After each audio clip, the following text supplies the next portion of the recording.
17 मई को लॉकडाउन खत्म होने के बाद देश में आर्थिक व्यवस्था किस तरह चलेगी और लॉकडाउन में किस हद तक ढिलाई दी जाएगी, इसका फैसला अभी होना बाकी है। लेकिन इस मुद्दे पर प्रधानमंत्री नरेंद्र मोदी ने कई राज्यों के मुख्यमंत्रियों से उनके सुझाव मांगे और अपनी तरफ से उन्हें कुछ महत्वपूर्ण बातें बताईं। प्रधानमंत्री ने कहा, हमारे सामने आने वाली विभिन्न चुनौतियों से निपटने के लिए हमें एक समग्र दृष्टिकोण की आवश्यकता होगी। मॉनसून की शुरुआत के बाद कई गैर कोविड-19 बीमारियों का प्रसार होगा, जिसके लिए हमें अपनी चिकित्सा और स्वास्थ्य प्रणाली को और मजबूत करना होगा। उन्होंने नीति निर्माताओं को ये भी ध्यान में रखने के लिए कहा कि शिक्षा क्षेत्र में शिक्षण और सीखने के लिए नए मॉडल को कैसे अपनाया जाए।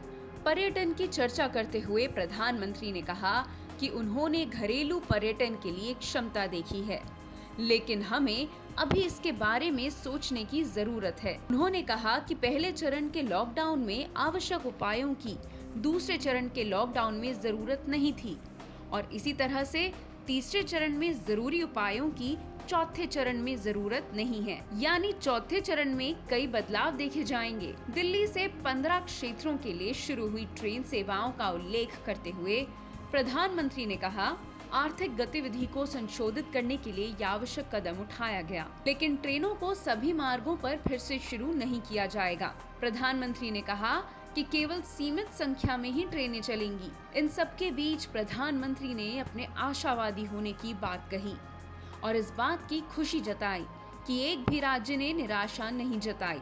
ये सामूहिक संकल्प भारत को कोविड-19 के खिलाफ अपनी लड़ाई में जीत दिलाएगा। पीएम ने कहा कि पोस्ट कोविड युग में भी ऐसे अवसर हैं जिनका भारत को लाभ उठाना चाहिए।